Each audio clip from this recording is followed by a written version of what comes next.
Ya pemirsa, di tengah perkembangan kecerdasan buatan yang makin signifikan, ternyata perlindungan privasi serta keamanan data menjadi hal yang krusial. Karena pada tahun 2023 saja, sudah ada 1 juta kasus kebocoran data di Indonesia, yang mana hal ini mengakibatkan kerugian yang signifikan, mulai dari kerugian finansial, reputasi, hingga psikologis.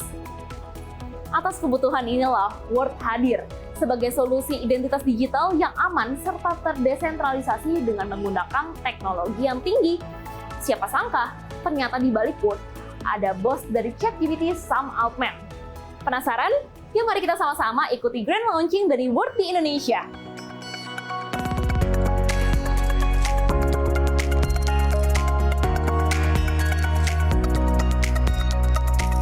Inilah launching teknologi Word yang menandai resminya kehadiran teknologi Proof of Human di Indonesia. Menariknya, pendiri ChatGPT Sam Altman termasuk menjadi salah satu orang di balik penciptaan Word. Teknologi yang memungkinkan seseorang membuktikan identitasnya sebagai manusia, namun secara anonim tanpa perlu mengungkapkan data pribadi apapun. Inovasi ini pun sudah digunakan sekitar 10,7 juta orang yang tersebar di 20 negara di dunia. Selain itu, sudah ada sejumlah perusahaan besar yang menggunakan Word, seperti Reddit, Discord, dan Okta. Ya, pada dasarnya teknologi ini hadir untuk menjawab banyaknya identitas yang dibuat menggunakan kecerdasan buatan, tapi digunakan untuk penipuan. Oleh karena itu, di dalam Word, setiap individu hanya dapat membuat 1 akun. Secara umum, teknologi inovatif ini terdiri atas beberapa komponen utama. Yang pertama adalah Word ID, bukti digital bahwa Anda adalah manusia unik, berfungsi sebagai tanda centang biru yang memverifikasi keunikan Anda secara anonim. Word App, dompet digital pertama dari Word yang memungkinkan Anda menyimpan Word ID, menjelajahi dan menggunakan kripto serta stablecoin, serta mengakses mini apps.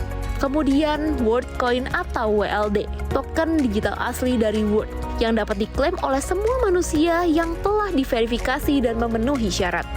Dan yang terakhir, Word Chain, blockchain yang dirancang untuk mendukung skala jaringan Word bagi seluruh umat manusia.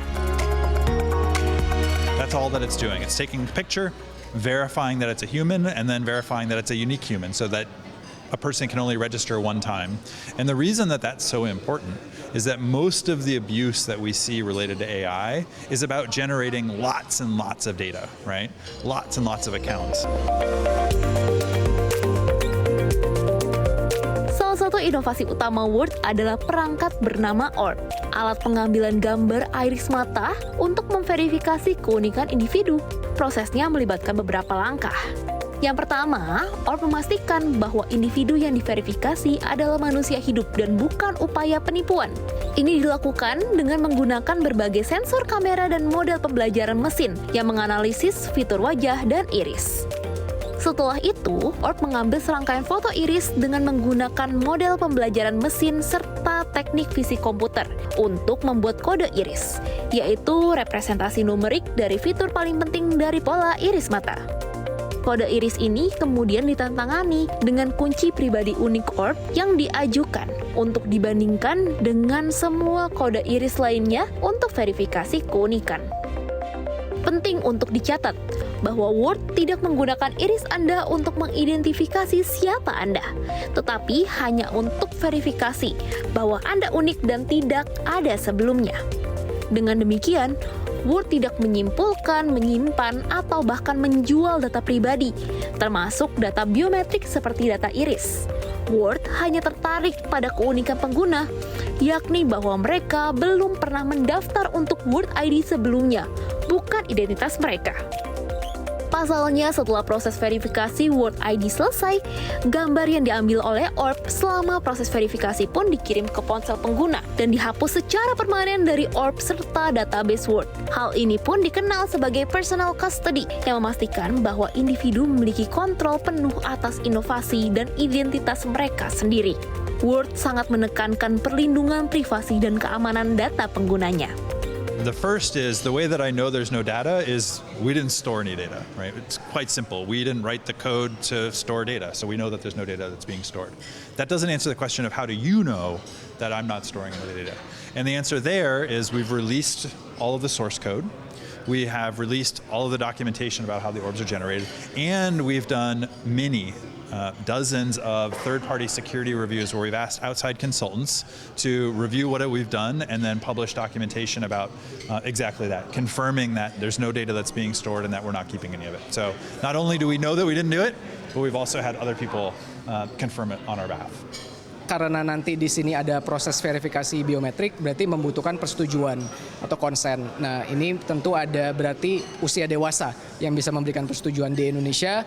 Sekarang pandangannya adalah di atas 18 tahun, gitu. Jadi semua manusia yang asli yang bisa memberikan legal consent di atas 18 tahun. Word dirancang untuk menjadi terdesentralisasi, yang berarti bahwa pengawasan dan pengambilan keputusan akhirnya berada di tangan komunitas global penggunanya. Namun, ke depannya bukan tidak mungkin teknologi open source ini mampu untuk menjadi fondasi berbagai aplikasi digital dari berbagai sektor di masa depan. Kalau kami tidak melihat kami sebagai pengganti dari teknologi atau solusi apapun, tapi sebagai pelengkap. Seperti misalnya kalau tadi kita bayangkan dengan sidik jari itu setelah sekitar 80 juta sidik jari, itu mulai banyak yang mirip-mirip. Gitu. Terus kemudian kalau misalnya hanya dengan wajah, itu setelah 100 juta wajah itu mulai banyak yang mirip. Apalagi kalau misalnya kembar dan lain-lain gitu ya. Saya pernah coba juga misalnya orang kembaran buka pakai Face ID, kembarannya itu bisa buka HP orang tersebut gitu. It's possible. Nah, tapi kalau kita bicara kombinasi wajah dan pola iris, itu keunikannya luar biasa. Bahkan sampai miliaran manusia pun riset kami menunjukkan kalau ini akan tetap bisa diidentifikasi keunikannya gitu. Tapi again, kami bukan tidak memposisikan diri sebagai pengganti, tapi sebagai pelengkap, memastikan semua yang melakukan verifikasi itu adalah manusia asli. Dan selain keamanan identitas digital, Word juga membuka akses yang lebih luas manfaat AI kepada masyarakat. Pasalnya melalui aplikasi ini, pengguna dapat mengakses lebih dari 100 mini apps, termasuk game, komunitas, hingga layanan edukasi. Teknologi ini juga memberikan manfaat opsional berupa 42 token WordCoin atau WLD bagi para pengguna yang telah terverifikasi di Indonesia. Ya pemirsa, dengan pendekatan ini Word berkomitmen untuk menciptakan identitas digital yang aman, terdesentralisasi, serta menghormati privasi. Karena memang di tengah gempuran teknologi kecerdasan buatan, perlu teknologi yang benar-benar membuktikan bahwa kita ini manusia. Lantas, bagaimana menurut kalian?